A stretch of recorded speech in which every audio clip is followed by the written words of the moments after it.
Amigos, tudo bem com vocês? Vejam esse título. O que me dizem? Cláusula de não indenizar, cláusula e cláusula de irresponsabilidade. Necessárias considerações e diferenciações. Esse foi um tema que eu abordei, que foi publicado na Revista Jurídica, volume 517, tá? Da editora Síntese. Bem, por que eu estou falando sobre essa publicação? Porque ela envolve dois temas muito importantes que se conectam diretamente no âmbito dos contratos e da responsabilidade civil. Ora, se eu falo em contratos, é porque nós nos vinculamos com alguma parte em relação a certas prestações, deveres, direitos, prestações e contraprestações. Mas, infelizmente, muitas vezes a situação não sai no decorrer do contrato conforme o pactuado. E uma das partes fica, então, inadimplente. A questão é saber o seguinte: pode haver uma previsão para que, no caso de determinado dano decorrendo de um inadimplemento, por exemplo, esta parte que ocasionou o dano se beneficie de alguma forma em não repará-lo? Ou melhor dizendo, existe a possibilidade de se entender válida uma cláusula que exclua a responsabilidade civil ou que exclua os efeitos da indenização? Bem, a indenização, a reparação por danos morais e materiais, ela é prevista na Constituição como um direito fundamental. Reparar um dano também significa ver, e aí, de alguma forma, protegido o princípio da dignidade da pessoa humana.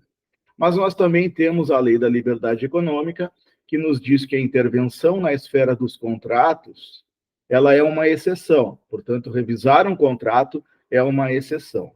E aí, de novo, se uma das partes causa dano à outra, ela poderia se ver livre da indenização. O que significaria, juridicamente, se ver livre da indenização? Bem, é muito comum que as partes ajustem, prevendo certos riscos, essa possibilidade. Então, algumas denominações vêm como cláusula de não indenizar, do afastamento dos efeitos da indenização, do afastamento da responsabilidade civil.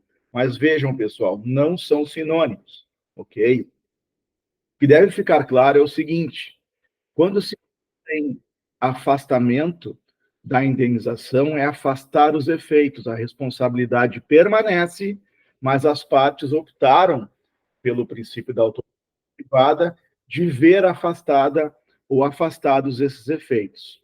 Por outro lado, quando de alguma forma nós percebemos uma redação dizendo claramente que, em ocasionando danos ou em havendo danos, o responsável não irá reparar à luz de uma cláusula de irresponsabilidade civil, nos parece que, embora denominada de cláusula de irresponsabilidade, estão, na verdade, inseridas uma causa de irresponsabilidade civil, quando, na verdade, estas causas de irresponsabilidade, ou seja, para ver o próprio Instituto da Responsabilidade Civil sendo afastado, não é não decorre da vontade das partes, e sim do próprio Código Civil, quando nos demonstra as causas de irresponsabilidade.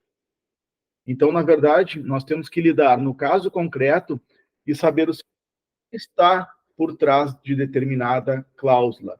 Qual é a finalidade? O que as partes objetivaram, certo? Porque, vejam, de novo, nós temos na responsabilidade civil o princípio da reparação integral dos danos, tanto previsto esse princípio pelo Código Civil, como pelo Código de Defesa do Consumidor.